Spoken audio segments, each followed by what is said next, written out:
It was a damp October night when we decided to break in. Westridge Mall had been abandoned for almost 20 years. It sat off Highway 47 like a rotting monument to capitalism's forgotten past, covered in ivy and graffiti, its windows smashed, its doors chained shut. Locals said it was cursed. Said people went missing there. There were stories, of course, urban legends. The security guard who disappeared during his shift. The janitor who was found in the food court, his face twisted in terror, his eyes gouged out.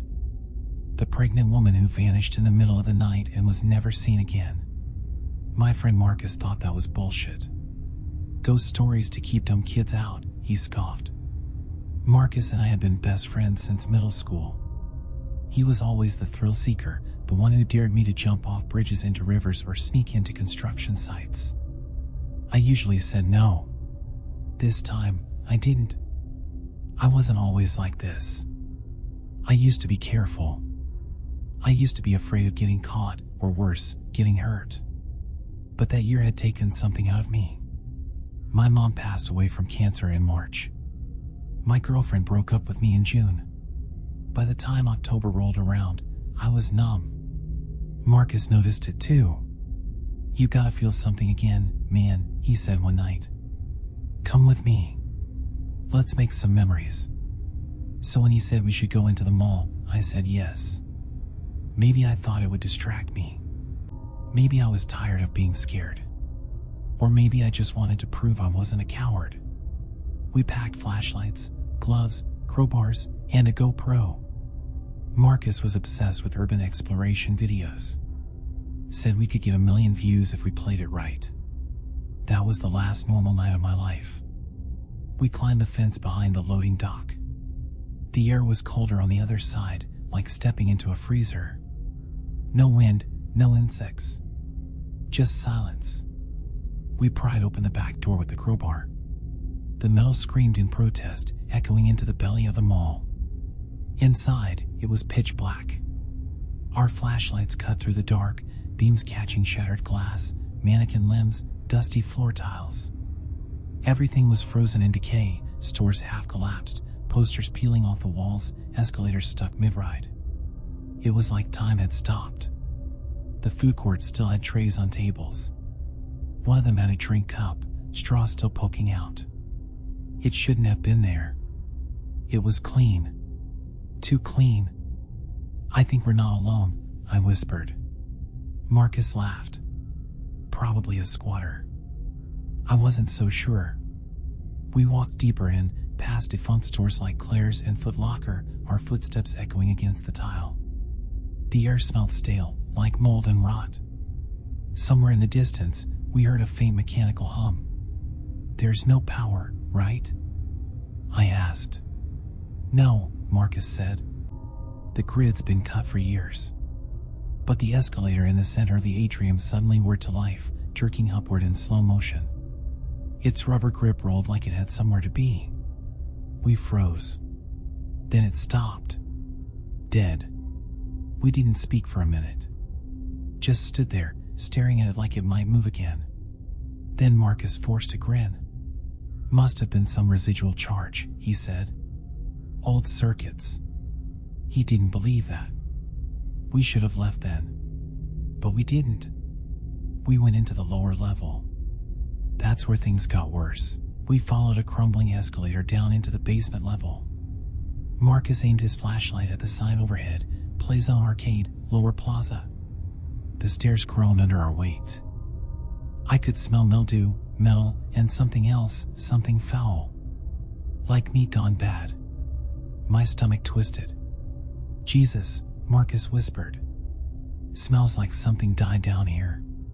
The lower level was darker. Our flashlights barely pierced the blackness. The ceiling tiles were sagging, some had collapsed completely, revealing rusted metal and thick black vines. I swear to God those vines moved when our lights hit them. We passed a good toy store. Broken dolls lay on the floor, glass eyes watching us from beneath a shelf. One of them was missing its head. We found the old arcade next. The door was off its hinges, and the inside looked like a war zone. Machines smashed, wires hanging from the ceiling, broken screens flickering on and off. Yes, flickering. The Pac-Man machine came to life as we passed it.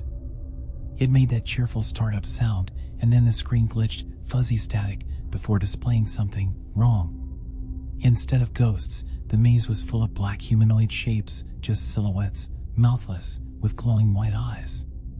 They moved unnaturally fast. The game shut off as quickly as it started. We were silent. "Okay," I said. "We've seen enough. Let's bounce." Marcus nodded, his usual cocky smirk gone. That's when we heard it. A child's laugh. It came from the dark hallway behind the arcade. I pitched. Giggly. Playful. But wrong. Like a recording played backward. Marcus turned toward it. "Hello?" "Don't," I grabbed his arm. Too late. Something scurried across the hallway. Fast. On all fours. Too big to be a raccoon. It had too many joints. We ran. We bolted up the hallway, turned left at the fountain, long dry, filled with dead pigeons, and didn't stop until we reached the main atrium again. We panted under the fake palm trees. That was not a squatter, I gasped. Marcus just stared at the wall in front of us. It was a storefront that hadn't been there before. Holloway's Collectibles. Neon pink letters buzzed faintly overhead. The store looked new. Clean. Pristine. Shelves lined with old toys, comic books, porcelain figurines. I stepped forward and touched the glass. It was warm. "Marcus, this wasn't here before." He nodded slowly. "I know. Let's just see inside." I should have stopped him. I really should have. The bell over the door jingled as we entered. It was quiet inside. Too quiet. Sound seemed to vanish the moment we crossed the threshold. My ears rang. The shelves were covered in dustless memorabilia. VHS tapes, box board games, stuffed animals from the 80s. Everything was in perfect condition. The air smelled like cinnamon and old books. Then I saw it. On a shelf near the back, under a plastic case. A framed photo of me and Marcus. Taken last year, at a barbecue. I was holding a burger. Marcus had a beer in his hand. We were laughing. "What the fuck?" I whispered. Marcus saw it too. His hands trembled. The lights flickered. Then the door slammed shut behind us. We ran to the door, yanked it, it wouldn't budge. Not locked. Sealed. The shelves began to shake. The TV behind the counter flickered on. Static.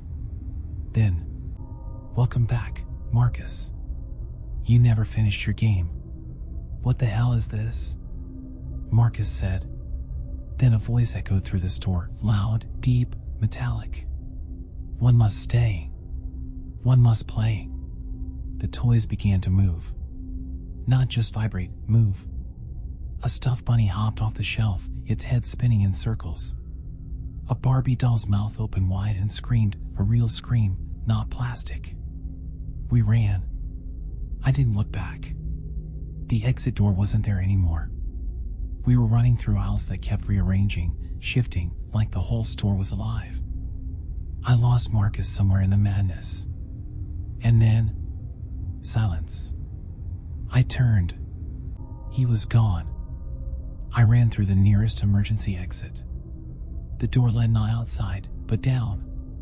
A narrow cement hallway, lit by red emergency lights, stretched into darkness. No windows. No signs. Just a deep hum coming from below. I followed it. I don't know why. I couldn't go back. After what felt like hours, I found a room. Concrete walls. A single chair. A mirror on the far wall. Marcus sat in the chair. He was smiling. But it wasn't him. His eyes were black. His mouth was too wide. "It's fun down here," he said. I screamed and ran. The hallway stretched longer and longer, impossibly long. The lights flickered. Something behind me chased, its claws scraping the floor, its breathing like a dying engine. I made it to a service hatch and slammed it shut behind me. Darkness. I don't know how I escaped. When I woke up, I was lying in the fountain. It was morning. My phone was gone. Marcus was gone. The mall looked just as it had when we entered, dead, broken, empty. I ran all the way home. Called the cops. They searched. No sign of Marcus. No sign of Holloway's collectibles. The store didn't exist on any blueprints. They told me I probably hallucinated. That I had a breakdown. Maybe I did. Maybe I'm still down there. Maybe I never left. But last week, someone mailed me a package. No return address. Inside was a VHS tape. Labeled, Marcus, Final Game. I haven't watched it yet. I don't think I will. I moved to another state. Changed my number. Tried to forget. But last night, I got a text. No number. Just one message. It's your turn. And attached, a photo. Of me. Standing outside the mall. I haven't been back. But I think it's coming for me. So please. If you ever hear about Westridge Mall, forget it. Forget me. Forget everything. Or you might get your turn too.